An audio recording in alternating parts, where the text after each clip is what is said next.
Kekalkan Al-Quran sebagai imam kita, semoga kembali di dalam petunjuknya. Kalamullah hidayah bagi kita, diberikan Jibril kepada. Kekalkan Al-Quran sebagai imam kita, semoga kembali di dalam petunjuk. یوسف اعرض عن هذا. اب ذرا انداز دیکھیں، یعنی ایک طرف وہ زلیخا کو کہہ رہا ہے تمہاری غلطی تھی، تمہاری چال تھی، اور ساتھ یوسف اعرض عن هذا، یوسف چھڈ پرے، اگنور کر، مٹی پا دے، ہو گئی نا غلطی، مٹی پا دے، اپنے گھر کی عزت ہی جائے گی نا، چھوڑ دے اس بات کو. واستغفری لذنبک، اور تو دیکھ، تو اپنے گناہ کی بخشش مانگ، اللہ سے توبہ کر، تو نے غلطی کی، اور یوسف تو چھوڑ دے، اور تو معافی مانگ، اور تو چھوڑ دے، مٹی ڈال. انداز دیکھ رہے نا، دونوں کو بیک وقت ٹیکل کر رہا ہے. انکی کنت من الخاطئین، بے شک تو ہی خطا کاروں میں سے ہے. وقال نسوۃ فی المدینہ، اور شہر کی عورتیں کہنے لگی. اب ظاہر ہے کہ یہ بات وہاں پہ انہوں نے وائنڈ اپ کر دی، مٹی ڈال دی اس کے اوپر، اور کسی طریقے سے کہ اب یہ بات باہر نہ نکلنے پائے. لیکن ظاہر ہے کہ یہ ایک بڑا خاندان تھا، اور پھر یہ کہ اس طرح کا اگر کوئی افیئر ہو تو وہ چھپتا بھی کوئی نہیں. عشق اور مشق چھپائے نہیں چھپتے. تو اس طرح کی اگر کوئی اسکینڈل ہو اس طرح کا، تو وہ تو جنگل کی آگ کی طرح پھیلتا ہے. لہذا یہ بات نکلی اور پھیل گئی. ظاہر ہو سکتا ہے اسی گھر کے بعض دوسرے غلاموں نے اس بات کو محسوس کیا ہو، اور انہوں نے آگے جا کر دوسروں کے گھروں میں جا کر یہ بات بتا دی ہو آتے جاتے، اور کسی طریقے سے یہ بات جو ہے، یہ جو کام کرنے والے ملازم اور ملازمائیں ہوتے ہیں، ان کے بھی آپس میں رشتہ داریاں اور تعلقات ہوتے ہیں. ایک کا بھائی اس گھر میں لگا ہوا ہے، اس کی بہن اس گھر میں لگی ہوئی، اس طرح کے تعلقات بھی ہوتے ہیں. تو بہرحال یہ بات نکلی، اور نکلی ایسے کہ وہ شہر کے لوگوں میں، اور خاص طور پر وہ جو عورتیں تھیں ان تک پہنچ گئی. اب یہ دیکھیے گا، یہ جو گاسپس ہیں یہ مرد بھی کر سکتے ہیں. مردوں کو بھی بڑا یعنی اس میں وہ محسوس ہوگا کہ بھائی بڑی وہ پرکشش بات ہے کہ کوئی نہ کوئی وہ کسی کے افیئر کے بارے میں کوئی ڈسکس کیا جائے، یا اس کی کوئی فلاں کی خبر پتہ چلی اور فلاں کا اسکینڈل پتہ چلا. لیکن یہاں اللہ نے مردوں کی بات ہی نہیں کی، اس لیے کہ یہ گاسپس عورتوں کے ساتھ خاص ہیں. لہٰذا عورتوں کی بات ہوئی، اور ان عورتوں کی جو اصل میں حضرت یوسف علیہ السلام کی بیوی کے اس خاص سرکل میں شامل تھیں. یعنی ظاہر ہے کہ وہ وزیر کی بیوی ہے تو اس کا اٹھنا بیٹھنا بھی وزیر کی بیویوں کے ساتھ ہی ہوگا نا.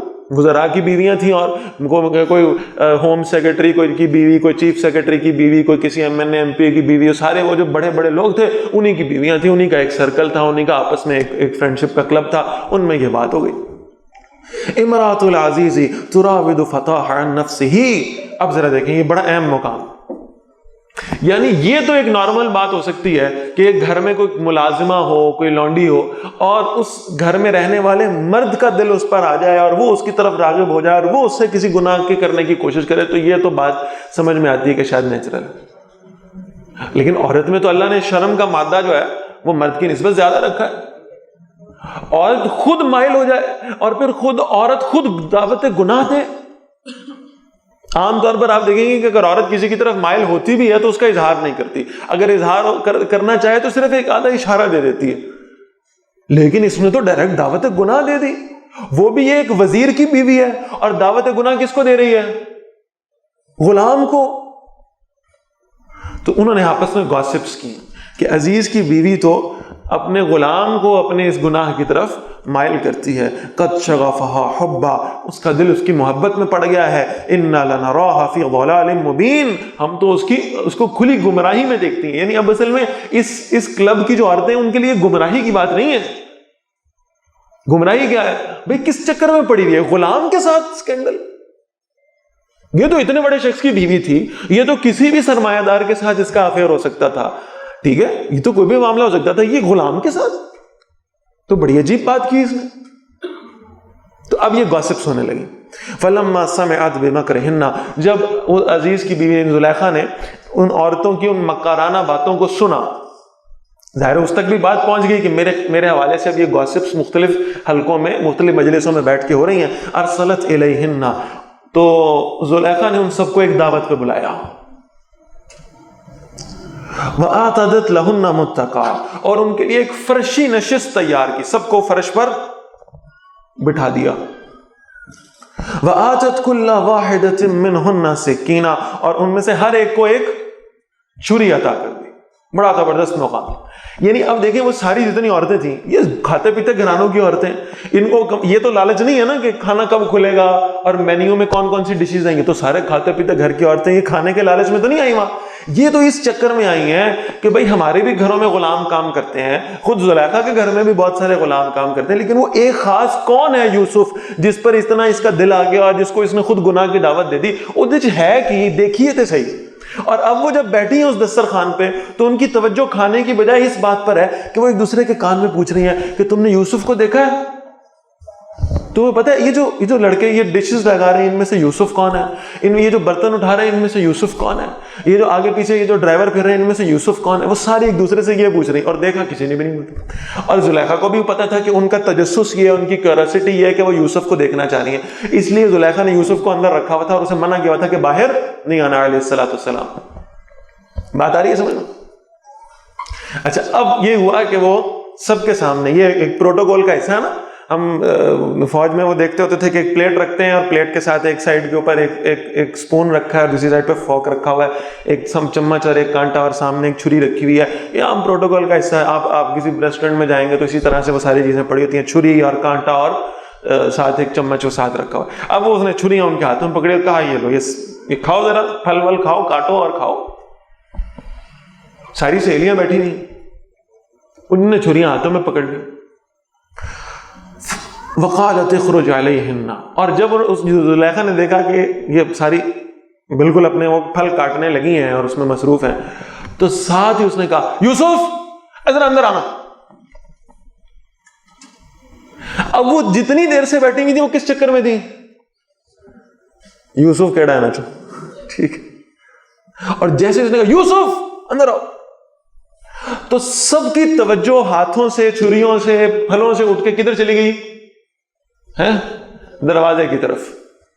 اور ابن کثیر رحمۃ اللہ علیہ نے لکھا ہے کہ یوسف علیہ السلام ایک دروازے سے انٹر ہوئے, ان کو پہلے سمجھایا ہوا تھا زلیخا نے کہ کرنا کیا, وہ ایک دروازے سے ایسے انٹر ہوئے اور انٹر ہو کے سامنے دوسرا دروازہ ایسے انٹر ہو کے گزر کے سیدھے باہر نکل گئے. بس اتنا وقت ایک دروازے سے آئے اور دوسرے دروازے سے باہر. فلما رأینہ اکبرنہ, جب انہوں نے یوسف علیہ السلام کو دیکھا تو انہیں بہت بڑا پایا. وقطعنا ایدیہن, اور انہوں نے اپنے ہاتھ کاٹ ڈالے. یعنی یکدم جب ان کی نظر پڑی ہے نا یوسف علیہ السلام پہ, تو ان کی توجہ نہیں رہی کہ پھل کہاں, پھلوں پہ چل رہی ہے چھری, کہاں چل رہی ہے چھری, ہاتھ میں پکڑی ہوئی اور کہاں چل گئی. ہاتھ کاٹنے کا مطلب نہیں کہ جو چور ہاتھ کاٹ لیتا ہے ویسے ہاتھ کاٹ لے, مطلب انگلی کے اوپر کہیں نہ کہیں کو کٹ لگ گیا, کو چھری جو ہے نا وہ لگ گئی. اور بس ایک جھلک, ادھر سے آئے یوسف علیہ السلام اور ادھر سے نکل کے باہر چلے گئے. اور یہ آیات جب نازل ہوئی, بڑا خوبصورت واقعہ ہے, جب یہ آیات نازل ہوئی سیدہ عائشہ رضی اللہ تعالی عنہا نے یہ آیات سنی اور انہوں نے ایک کمنٹ کیا, بہت خوبصورت کمنٹ. سیدہ عائشہ رضی اللہ تعالیٰ عنہ فرماتی ہیں کہ عورتوں نے یوسف علیہ السلام کو سر سے لے کر پاؤں تک چند سیکنڈ کے لیے دیکھا اور اپنی انگلیاں کاٹ ڈالی. اگر یہ میرے نبی کی صرف پیشانی کو دیکھ لیتی تو ان کی چھریاں ان کے دلوں پہ چل جاتی. جو حسن و جمال اللہ نے نبی اکرم صلی اللہ علیہ وسلم کو عطا فرمایا. یوسف علیہ السلام کو دیکھا تو ہاتھ پہ چلی چھریاں, اور اگر نبی صلی اللہ علیہ وسلم کو دیکھ لیتی تو دلوں پہ چھریاں چلتی, دلوں پہ. اور کوئی پنجابی کا شاعر ہے, میں نہیں جانتا کون ہے, لیکن میں نے شعر پڑھا اور یقین کریں میں ہر دورہ قرآن میں سناتا ہوں اس مقام پہ, مجھے بہت پسند ہے وہ شعر, بہت پسند. اللہ کرے آپ کو سمجھ آ جائے. پٹھان تو کوئی نہیں نہ بیٹھا ہوا, پنجابی سمجھتے نا سارے. وہ کہتا ہے ایک جھلک جو ویکھی یوسف دی, ہتھ کٹ لے مصر دیاں عورتاں نے, ایتھے بن ویکھیاں او دے نام تو لکھاں سر کٹوائی جاندے نے. ہم نے نبی صلی اللہ علیہ وسلم کی زیارت نہیں کی نا, ہم نے حضور کو دیکھا نہیں ہے, ہمیں حضور صلی اللہ علیہ وسلم کے اس حسن و جمال کا اندازہ بھی نہیں ہے. اللہ ہم سب کو جنت میں ان کا ساتھ نصیب فرمائے. لیکن ہم نے صرف ان کا نام سنا, ہم صرف ان پر ایمان لائے، اور اس ایمان کی کیفیت یہ ہے کہ اللہ کی قسم میرے اور آپ میں سے ہر شخص آج رسول اللہ صلی اللہ علیہ وسلم کی عزت اور ناموس پہ سر کٹوانے کے لیے تیار ہے کہ نہیں؟ یہ اللہ کے نبی صلی اللہ علیہ وسلم کی عظمت ہے اور یہ اس امت کی عظمت ہے الحمدللہ۔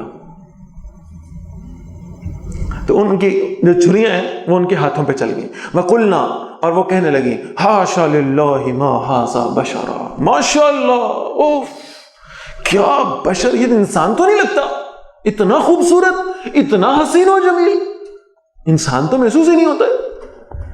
ان ھذا الا ملک کریم، یہ تو کوئی عزت دار فرشتہ لگتا ہے، جتنی نورانی اس کی شخصیت ہے اور اس کا چہرہ ہے تو کوئی فرشتہ لگتا ہے۔ قالت، اب وہ شعر ہو گئی، فَذَلِكُنَّ الَّذِي لُمْتُنَّنِي فِيهِ، یہ ہے وہ جس کے بارے میں تم مجھے ملامت کرتی تھی، جس کے بارے میں تم مجھے تانا دیتی تھی۔ ہن پتہ لگ گیا، کاٹ رہی نا اپنے ہاتھ، چل گئی نا چھریاں ہاتھوں پہ۔ جب تم اتنی ساری ہو کر اس کو ایک جھلک میں دیکھ کر اپنے ہاتھوں پر کنٹرول نہیں رکھ پائی تو میرے گھر میں رہتا ہے، صبح و شام اس کو دیکھتی ہوں، میں اپنے دل پہ کنٹرول کیسے کر لیتی؟ اور دیکھیے ذرا، یعنی کتنا وہ شعر ہو کے بول رہی ہے، وَلَقَدْ رَاوَدتُّهُ عَن نَفْسِهِ، یقیناً میں نے اسے اپنی طرف مائل کیا تھا۔ پہلے وہ شرم تھی، پہلے یوسف علیہ السلام پہ سارا الزام ڈال رہی تھی کہ اس نے کیا۔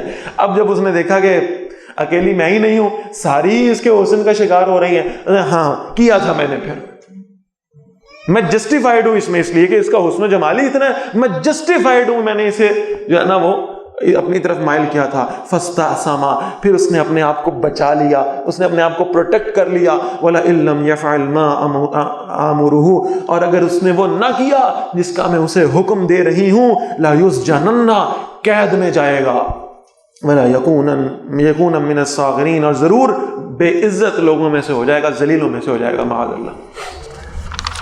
قال، تو یوسف علیہ السلام نے اللہ سے دعا کی، رب السجن احب الی مما یدعوننی الی، اے میرے رب، یہ مجھے جس کام کی طرف بلا رہی ہیں، جس گناہ کی طرف بلا رہی ہیں، اس سے بہتر ہے کہ میں قید میں چلا جاؤں، میں قید برداشت کر لوں گا، یا اللہ آپ کی نافرمانی برداشت نہیں کروں، میں قید و بند کی صعوبتوں سے گزر جاؤں گا، لیکن اے اللہ آپ کا حکم کو توڑوں گا نہیں۔ وَإِلَّا تَصْرِفْ عَنِّي كَيْدَهُنَّ، اور اگر آپ نے مجھ سے ان کے فریب کو دور نہ کیا، أَصْبُ إِلَيْهِنَّ، کہیں میں ان کی طرف مائل نہ ہو جاؤں، وَأَكُن مِّنَ الْجَاهِلِينَ، اور میں کہیں جاہلوں سے ناواقفوں میں سے نہ ہو جاؤں۔ فَاسْتَجَابَ لَهُ رَبُّهُ، ان کے رب نے ان کی دعا قبول فرما لی۔ فَصَرَفَ عَنْهُ كَيْدَهُنَّ، اور ان سے ان عورتوں کے فریب کو دور کر دیا۔ إِنَّهُ هُوَ السَّمِيعُ الْعَلِيمُ، بے شک وہی سب کچھ سننے والا اور سب کچھ جاننے والا ہے۔ ثم بدا لهم من بعد ما رأوا الآیات، پھر مصر کے ارباب اختیار کے بعد ظاہر ہوا اور انہوں نے کئی علامات دیکھی، لَيَسْجُنُنَّهُ حَتَّىٰ حِينٍ، تاکہ وہ ضرور قید کر دیں یوسف علیہ السلام کو کچھ دیر کے لیے۔ انہوں نے کہا یہ تو کام پھیل گیا، پہلے اکیلی زلیخا اس کے متاثر ہوئی بھی تھی، اب یہ باقی عورتیں بھی متاثر ہو رہی ہیں، تو بہتر یہی ہے کہ اس کو کچھ دیر کے لیے جیل میں بند کر دو، تاکہ یہ اور نہ فتنہ برپا ہو جائے، باقی عورتیں بھی اس کی طرف مائل نہ ہو جائیں۔ وَدَخَلَ مَعَهُ السِّجْنَ فَتَيَانِ، اور یوسف علیہ السلام کے ساتھ قید خانے میں دو نوجوان اور بھی داخل ہوئے۔ قال احدهما، ان میں سے ایک نے کہا، انی ارانی اعصر خمرا، بے شک میں اپنے آپ کو خواب میں دیکھ رہا ہوں کہ میں شراب نچوڑ رہا ہوں۔ وقال الاخر، اور دوسرے نے کہا، انی ارانی احمل فوق راسی خبزا، اور میں دیکھتا ہوں خواب میں کہ میں اپنے سر پر روٹی اٹھائے ہوئے، میرے سر کے اوپر ایک دسترخوان ہے، اس میں روٹیاں پڑی ہوئی ہیں، تاکل الطیر منہ، اس میں سے پرندے کھا رہے ہیں، نبئنا بتاویلہ، ہمیں ان خوابوں کی تعبیر بتائیے، انا نراک من المحسنین، بے شک ہم آپ کو نیک لوگوں میں سے دیکھتے ہیں۔ یہ دو لوگ تھے، وہ محل میں کوئی سازش کا انکشاف ہوا تھا اور ان دو لوگوں کو اس کی پاداش میں جیل میں ڈال دیا گیا تھا۔ ان دو لوگوں نے الگ الگ خواب دیکھے، ایک نے خواب یہ دیکھا کہ وہ شراب نچوڑ رہا ہے، اور دوسرے نے خواب یہ دیکھا کہ اس کے سر پہ روٹیاں پڑی ہوئی ہیں اور پرندے آ کے اس کے سر پر سے روٹیوں کو کھا رہے ہیں۔ اور ان دونوں نے اپنے اپنے خواب ذکر کیا یوسف علیہ السلام سے جو اس وقت جیل میں موجود تھے، اور کہا آپ ہمیں نیک آدمی معلوم ہوتے ہیں، لہٰذا ہم آپ سے یہ درخواست کرتے ہیں کہ ہمارے خوابوں کی کچھ تعبیر بتا دیں۔ قال، یوسف علیہ السلام نے فرمایا، لا یاتیکما طعام ترزقانہ، تمہارے پاس جو تمہارا کھانا ہے نا، وہ ابھی نہیں آئے گا، الا نبأتکما بتاویلہ، مگر یہ کہ میں اس کی تعویل تمہیں بتا دوں گا، یعنی کھانا آنے سے پہلے کے وقت میں تمہیں اس کی تعبیر بتا دوں گا کہ تمہارے خوابوں کی تعبیر کیا، لیکن پہلے ذرا تھوڑی سی میری بات سن لو۔ قبل ان یاتیکما، اس سے پہلے کہ تمہارے پاس آئے، ذالکما مما علمنی ربی، یہ اس میں سے ہے جو میرے رب نے مجھے سکھائی، یعنی میں جو تمہیں خوابوں کی تعبیر بتانے لگا ہوں یہ مجھے میرے رب نے سکھائی ہے۔ انی ترکت ملت قوم لا یؤمنون باللہ، میں نے ان لوگوں کا دین چھوڑ دیا جو اللہ پر ایمان نہیں لاتے، وہم بالآخرۃ ہم کافرون، اور وہ آخرت کا بھی انکار کرنے والے ہوں۔ واتبعت ملت آبائی ابراہیم و اسحاق و یعقوب، اور میں نے پیروی کی اپنے باپ دادا ابراہیم اور اسحاق اور یعقوب علیہ السلام کے دین کی۔ ما کان لنا ان نشرک باللہ من شیء، ہمارے لیے جائز نہیں ہے کہ ہم اللہ کے ساتھ کسی کو شریک کریں۔ ذالک من فضل اللہ علینا وعلی الناس، یہ اللہ کے فضل میں سے ہم پر بھی اور لوگوں پر بھی۔ ولکن اکثر الناس لا یشکرون، لیکن اکثر لوگ اللہ کا شکر ادا نہیں کرتے۔ اب مسئلہ یہ ہوا کہ یوسف علیہ السلام ان کو خوابوں کی تعبیر بتانے لگے، لیکن ظاہر ہے کہ اب وہ حاجت لے کر آئے ہیں، تو یوسف علیہ السلام نے اسے موقع غنیمت سمجھا اور جیل کے اندر بیٹھے ہوئے بھی اپنے دین کی دعوت پیش کی ہے، انہیں موقع جانے نہیں دیا۔ کہا میں تمہیں تمہارے خوابوں کی تعبیر بتاتا ہوں، اب تم نے کیا کرنا ہے، تمہاری مصروفیت کیا، کھانا ہی کھانا ہے نا، تم جیل میں بیٹھے ہو کھانا ہی کھانا ہے نا، تمہارا کھانا نہیں آئے گا اس سے پہلے میں تمہیں تمہارے خوابوں کی تعبیر بتا دوں گا، لیکن پہلے ذرا میری بات سنو۔ اور پھر یوسف علیہ السلام نے ان کے سامنے اللہ کی توحید کی دعوت رکھی، آخرت پہ ایمان کی دعوت رکھی، اپنے باپ دادا جو انبیاء تھے ان کا تعارف کرایا اور ایمان لانے کی دعوت ان کو دے دی۔ یا صاحبی السجن، اے قید خانے کے ساتھیو، ارباب متفرقون خیر، کیا الگ الگ رب ہوں تو وہ بہتر ہیں، ام اللہ الواحد القہار، یا ایک اللہ جو اکیلا ہے جو سب پر غالب ہے وہ بہتر۔ وہ خواب پوچھنے آئے اور یوسف علیہ السلام ان کو اللہ کی توحید کی دعوت دے رہے ہیں۔ بات سمجھ میں آ رہی؟ کامیاب سیلز مین وہ ہے جو کسی لمحے میں بھی اپنی جو مارکیٹنگ ہے اس کو ہاتھ سے جانے نہ تھے، اور ہم اللہ کے دین کو لے کر اٹھیں، ہر موقع پر اللہ کے دین کی دعوت دینا، اس کا ہمیں خیال ہونا چاہیے، اس میں اگر ہمیں کوئی موقع ملے تو اس کو ہمیں اویل کر لینا چاہیے۔ ما تعبدون من دونہ الا اسماء، تم نہیں عبادت کرتے مگر چند ناموں کی، سمیتموہا انتم و آباؤکم، جو تم نے اور تمہارے باپ دادا نے خود ہی رکھ لی، ان ناموں کی کوئی حقیقت نہیں ہے۔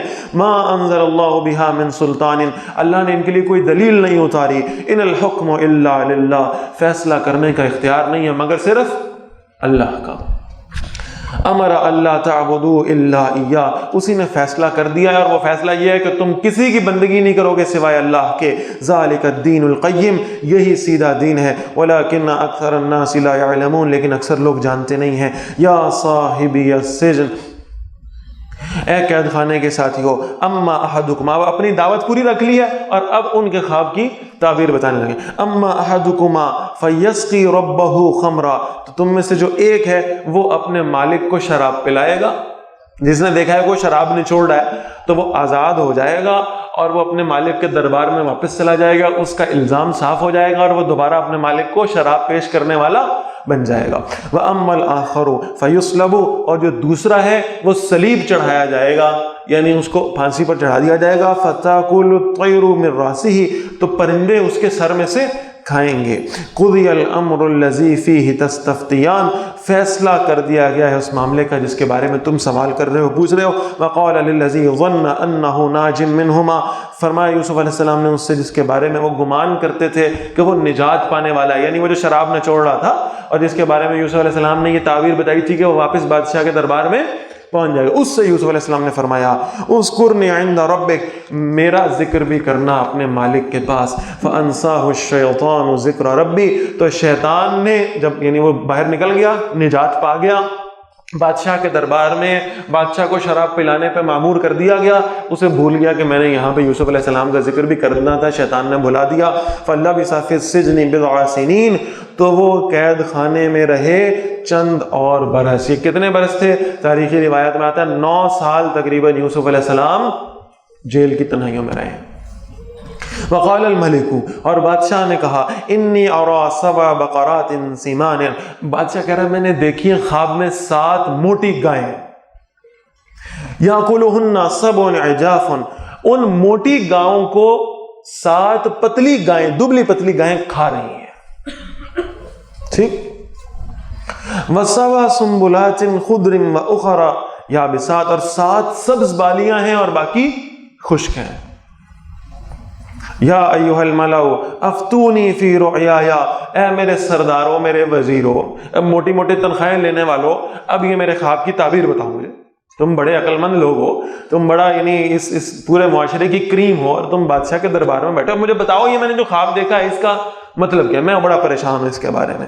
ان کنتم للرؤیا تعبرون، اگر تم خواب کی تعبیر بتا سکتے ہو۔ قالوا، انہوں نے کہا، اضغاث احلام، اب یہ بالکل وہی معاملہ ہے کہ جس بات کا نہ پتہ ہو، یہ نہیں کہتے کہ ہمیں پتہ نہیں ہے، ہم اس کا علم نہیں رکھتے، اپنی عاجزی کا اعتراف کرنا بڑا مشکل معاملہ ہے۔ انہوں نے کہا یہ خواب ایسے ہی ہیں، یہ پریشان کن خواب ہیں، آپ نے کوئی علم غلم چیز کھا لی ہوگی، کچھ آپ کا معدہ خراب ہو گیا ہوگا، تو اس طرح کے خواب آپ کو شاید معدے کی خرابی کی وجہ سے نہ آ رہے ہوں، یہ بس ایسے پریشان کن خواب ہیں۔ وما نحن بتاویل الاحلام بعالمین، ہم تو جو صحیح خواب ہوتے ہیں نا ان کی تعبیر بتا سکتے ہیں، پریشان کن خواب ہے، عجیب عجیب سے یہ تو خواب نہیں محسوس ہوتے، تو ایسے ہی ہے، بس کچھ فضول چیز ہے، لہٰذا اس کی تعبیر ہم نہیں بتا سکتے۔ Kekalkan Al-Quran sebagai imam kita, semoga kembali di dalam petunjuknya. Kalamullah hidayah bagi kita, diberikan Jibril kepada. Kekalkan Al-Quran sebagai imam kita, semoga kembali di dalam petunjuknya. Kalamullah hidayah bagi kita.